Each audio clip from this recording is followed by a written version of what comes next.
এটা হচ্ছে কুরফু আইল্যান্ডের সবচেয়ে যে জায়গাগুলো সুন্দর এর মধ্যে একটি। এর নাম হচ্ছে কাননি বিচ। এটা হচ্ছে ব্লাসেরনা মনাস্ট্রি।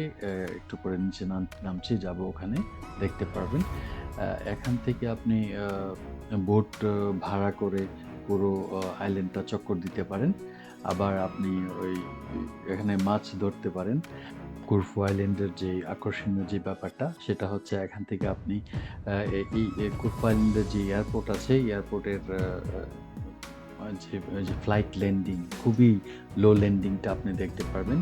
অনেকটা আপনার ওয়েস্ট ইন্ডিজের যে প্রিন্স জুলিয়ানা এয়ারপোর্ট আছে ওখানকার মাহু বিচের যে ক্লোজ ল্যান্ডিং, লো ল্যান্ডিং, ঠিক এমন মাথার ঠিক 50 মিটার উপর দিয়ে ফ্লাইট ল্যান্ডিং করতে দেখা যায়। খুবই এক্সাইটিং একটা ব্যাপার।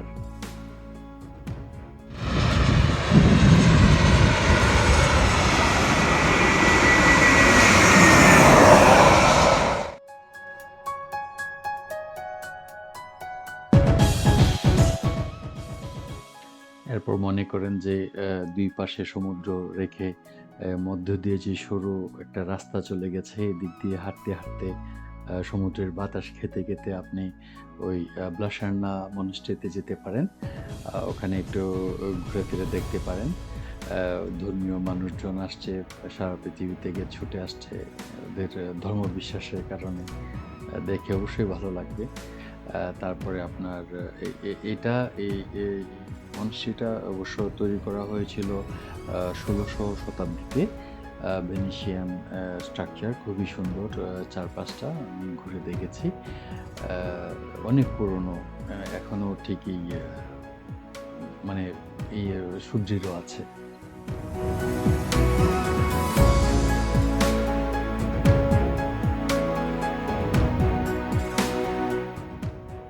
এই মনাস্ট্রি থেকে সামান্য দূরে, প্রায় 200 মিটার দূরে আরেকটা আইল্যান্ড, ছোট্ট আইল্যান্ড, এর নাম হচ্ছে মশ আইল্যান্ড। এখানে যেতে হলে আপনাকে প্রাইভেট বোট নিয়ে যেতে হয়, বা আপনি সাঁতরেও যেতে পারবেন না, বিধিনিষেধ আছে।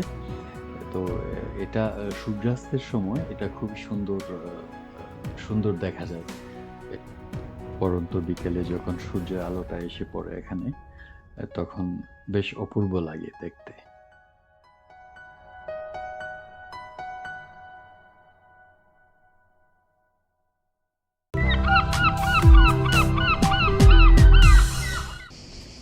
ইউনেস্কো ওয়ার্ল্ড হেরিটেজের একটি সাইট হচ্ছে এই কুরফু ওল্ড টাউন। খুবই সুরক্ষিত এবং প্রোটেক্টেড। আজ খুব সুন্দর দিন ছিল। তারপরে রাস্তায় ঘোরাঘুরি, দর্শনীয় স্থানগুলি উপভোগ করা, তারপরে রেস্টুরেন্টে বসা, পাশেই ছিল একটা হারবার, খুবই চমৎকার। আসলে আর একটু বেশি সময় কাটাতে পারলে এখানে ভালো লাগতো। পুরনো শহর হিসাবে অনেক কিছু কুরফু অফার করে, এবং বিস্ময়কর ইতিহাস আপনাকে কাছে টানবেই। এটা হচ্ছে ক্রিকেট গ্রাউন্ড। এখানে শীতের দিকে, শীত আসি যখন করে তখন এখানে ক্রিকেট হয়। স্থানীয়রা ক্রিকেট খেলে, যেহেতু এটা আপনার ব্রিটিশদের উপনিবেশ ছিল এক সময়। তো সেই সময় থেকেই ক্রিকেটের চর্চা। তো আপাতত এখন তো অনেক তাপ, সামার চলছে, এখন ক্রিকেট হয় না। আমি ক্রিকেটের ইয়েটা দেখাচ্ছি আপনাদেরকে। পিচ এখনও পিচটা আছে, টার্ফের পিচ। ইট ইজ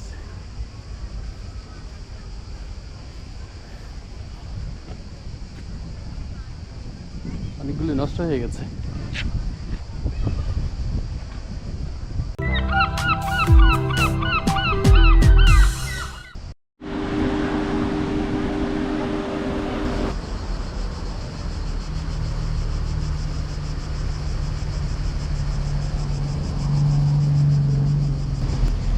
এটা হচ্ছে কুরফুর খুব সমৃদ্ধ মিউজিয়াম।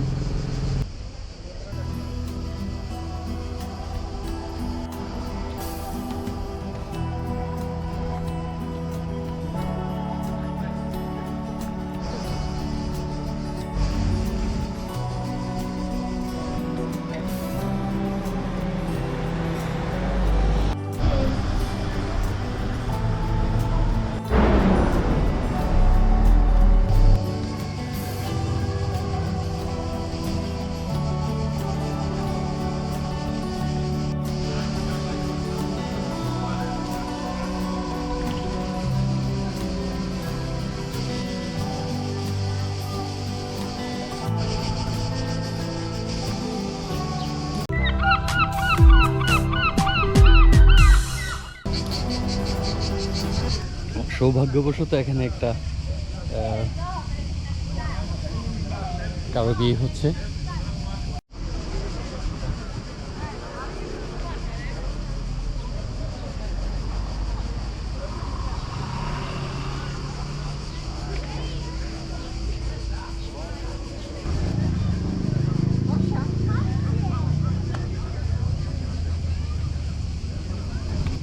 বিয়ের প্রোগ্রাম, দুটো বিয়ে হচ্ছে একসঙ্গে। বিয়ে মানে হচ্ছে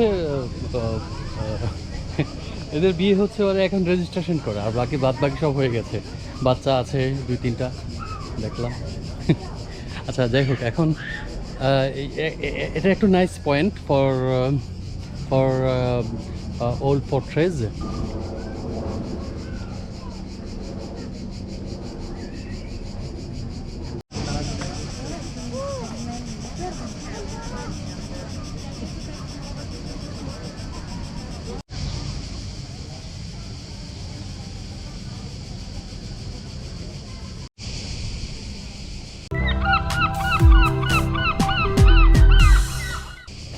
আমরা এখন যাব সেন্ট স্পাইরিডন চার্চে। সেন্ট স্পাইরিডন 4th শতাব্দীতে সাইপ্রাসে জন্মগ্রহণ করেছিলেন। ওনার অনেক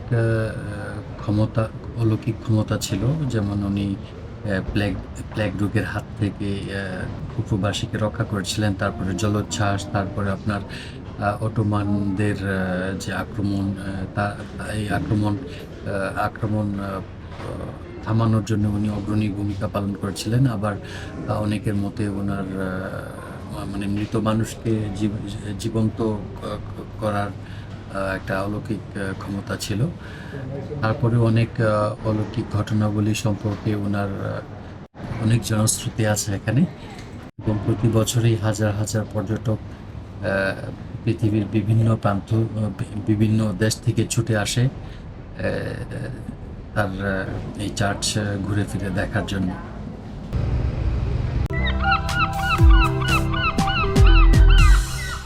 কুরফু আইল্যান্ডের এই ঘোরাফেরার পর্যায়ে এখন আমরা যাব নিউ ফোর্ট্রেস অফ কুরফু দেখতে। এটা যদিও বলা হয়েছে যে নতুন দুর্গ, তাও আবার এটা মনে করেন যে প্রায় তৈরি করা হয়েছিল 1815 থেকে 1863 সালের মধ্যে। প্রায় 40 বছর লেগেছিল দুর্গটি তৈরি করতে। এই দুর্গের উপরে একটি বড় পাথরের বিল্ডিং আছে, যা তখন প্রতিরক্ষার জন্য ব্যবহার করা হতো, এবং একটি ইটের ভবন, যা আধুনিক সময়ে মানে হয়তো 50-60 বছর আগেও এটি কুরফু নৌ স্টেশনের সদর দপ্তর হিসাবে ব্যবহার করা হতো। এই দুর্গটি অনেকের স্থানীয়দের ধারণা, এই দুর্গটি সম্ভাব্য তুর্কি আক্রমণের বিরুদ্ধে রক্ষা করার জন্য ব্রিটিশ এবং ফরাসিরা পরবর্তীতে ভেনিসীয় দুর্গগুলিকে সম্প্রসারিত করেছিল। মানে এটার আকৃতি বড় করেছিল এবং সুদৃঢ় করেছিল এই ধরনের। আচ্ছা, এই দুর্গের মধ্যেই মূলত এই দুর্গটার মধ্যেই শাসক কামান ছিল। এই শাসক কামানের যে গোলা, এটা আপনার সুদূর আলবানিয়া পর্যন্ত গিয়ে পৌঁছত। This is the part of old city of Corfu. খুবই সুন্দর।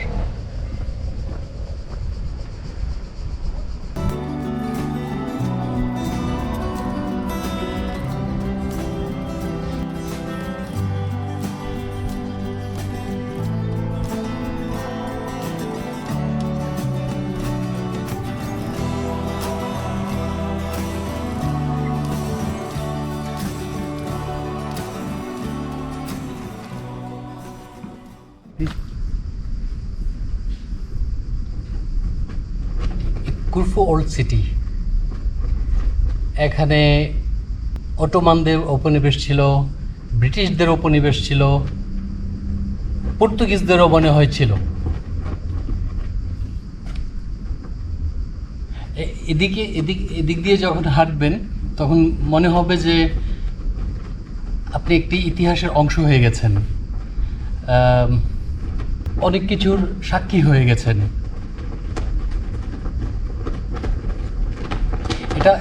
এটা একটা অন্য ধরনের অনুভূতি আসলে। যা ভাষায় প্রকাশ করা যাচ্ছে না এখন, হয়তোবা পরে কোনো এক সময় বলতে পারবো। আমি আমি আসলে অভিভূত, বিশাল প্রকাণ্ড।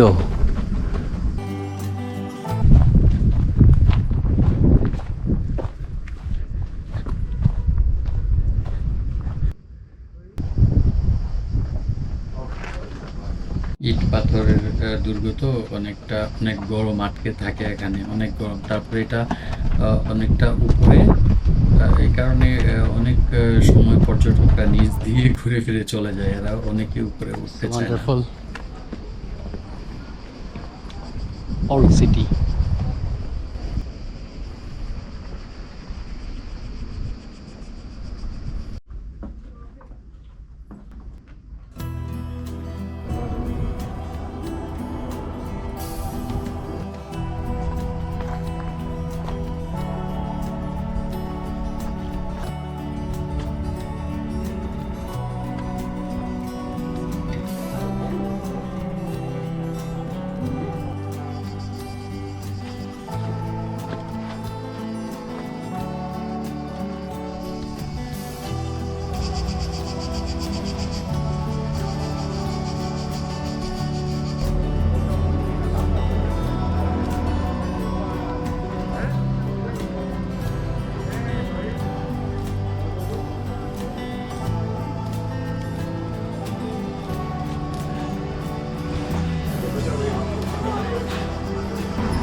এই অপূর্ব সুন্দর দ্বীপটি নিয়ে এই ভিডিওটি আপাতত এখানেই শেষ করতে হচ্ছে।